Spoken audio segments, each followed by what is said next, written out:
तीरथ नावण जाओ, तीरथ नाम है, तीरथ शब्द विचार, अंतर ज्ञान। तीरथ क्या है? शब्द का विचार।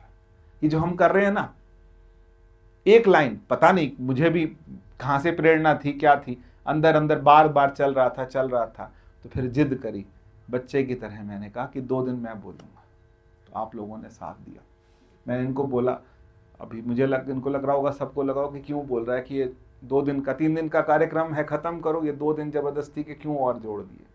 लेकिन संगत ने आशीर्वाद दिया, संगत आ भी गई, कल भी आई, आज भी आई। और एक मन में चल रहा था वो लाइन जो है हम हर बार पढ़ते थे, सो अंतर सो, ये शब्द विचार है। ये क्या है? ये तीरथ है।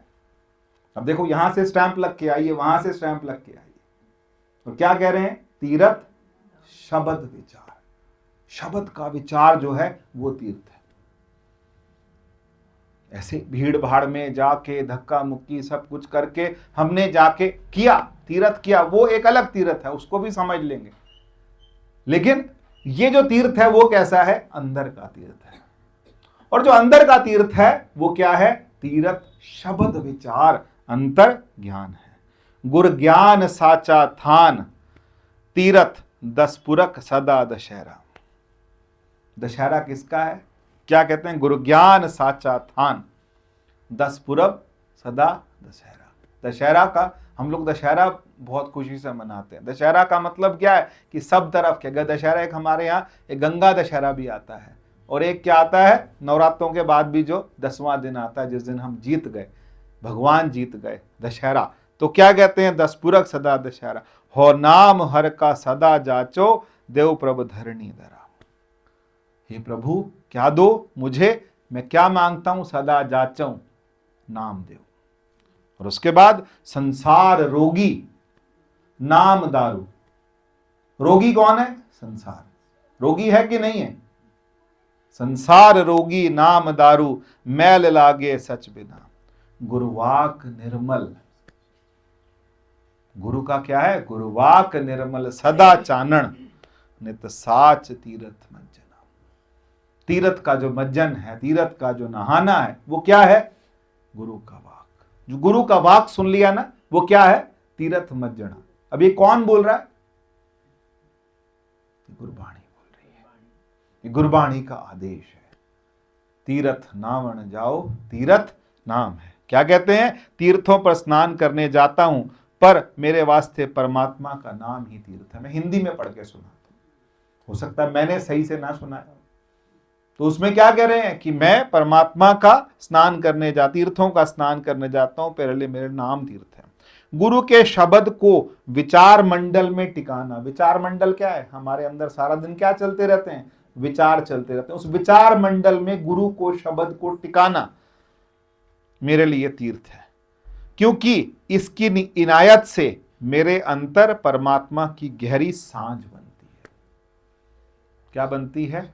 गहरी सांझ बनती है। सांझ मतलब क्या है? जोड़। परमात्मा से जोड़ बन। सतगुरु का दिया हुआ यह ज्ञान मेरे वास्ते सदा कायम रहने वाला तीर्थ स्नान है। ये तीर्थ के लिए रोज नया नया नहीं जाना, वही तीर्थ है, मेरे अंदर तीर्थ है।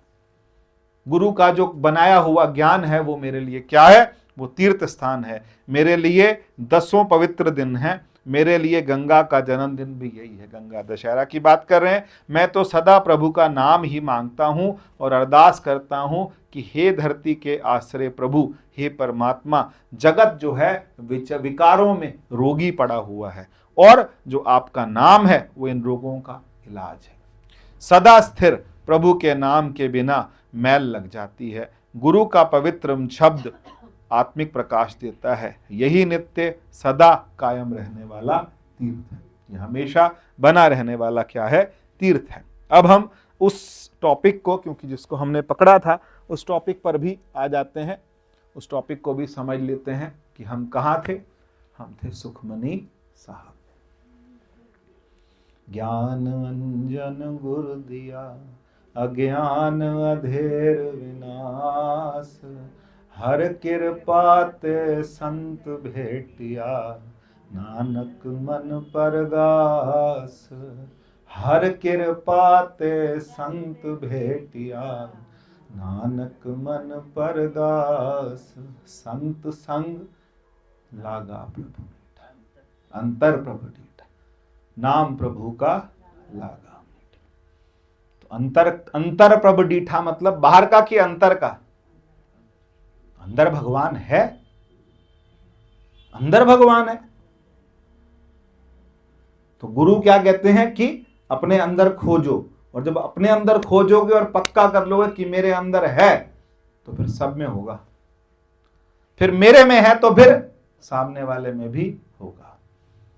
जिसका हम सम्मान कर रहे हैं उसमें भी है, जिसका हम अपमान कर रहे हैं उसमें भी है। संत संग अंतर प्रभु डीठा, नाम प्रभु का लागा मीठा।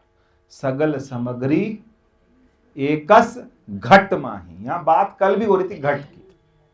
घट मतलब घड़ा, घट मतलब घड़ा। ये सब कुछ किसमें है? सगल सामग्री एकस घट माही, अनेक रंग नाना दृष्टाएं, नव निधि अमृत प्रभु का नाम।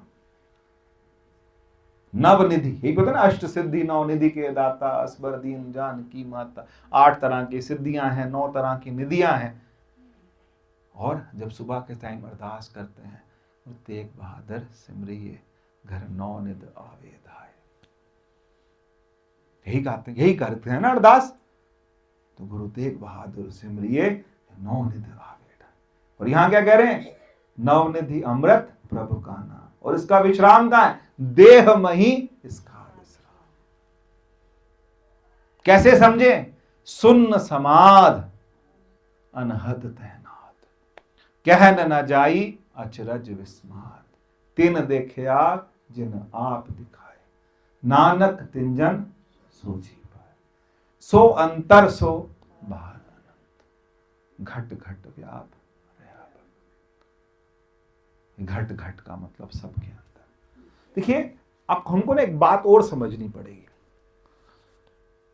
कि हम ना दूसरों के देखा दाखी में ना बावले बन जाते हैं। मैं बावला शब्द यूज करूंगा।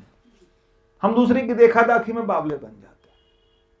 हमको पहले ये समझना पड़ेगा कि भाई हम किस मार्ग के हैं,